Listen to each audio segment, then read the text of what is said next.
Hi, this is Nathan and Beryl, and we've just recently been to India and Sri Lanka on ministry. We did an equip in both India and Sri Lanka, but we're from Bloemfontein, part of the church called Gateway Fellowship, and our son-in-law and daughter lead the church we're part of. Yeah, we've just come back from an equip time in the south of India, Tamil Nadu, a tea plantation place called Category, where we had about 70 or so leaders from about 15 churches.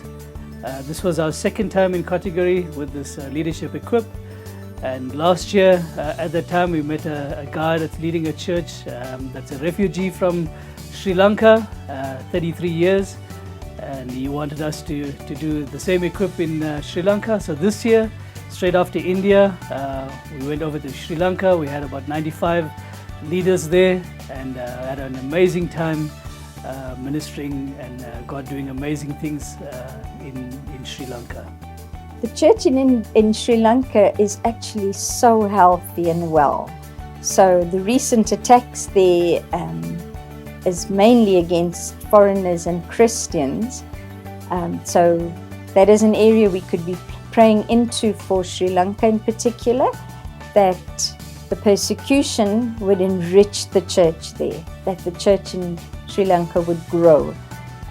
None of this would stop us from going back, because it's just an amazing nation, amazing people, and the church is doing well.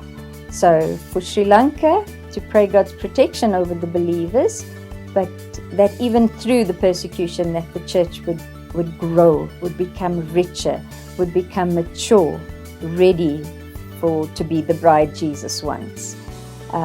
India? Yeah, India, it's a massive country. Doors are opening in almost every state. We had a team go from the equip to a state, Andhra Pradesh, up in the north, and meet with about 52 pastors. They're going back in July. We've got churches opening up in Coimbatore, in Chennai. So what you can pray for is we trusting God for teams to go into these various states and host and lead equips and training times, because the key is to train the leaders so that they can be strong, the churches can be strong. Most of the churches are led by one man, and he doesn't help bring leaders through. So there's a big need for team leadership, for them to understand the biblical model of leadership. And so if you can be praying for God to raise up more teams that can go into India, that can go into Sri Lanka. Already Sri Lanka, there's over 200 pastors that are coming together for our next trip, and we're looking forward to that. Well, we're trying to get as many as possible here next year for the 2020 Equip, our 40-year celebration of New Covenant Ministries. So you can be praying for God to make a way and for provision for them to come through.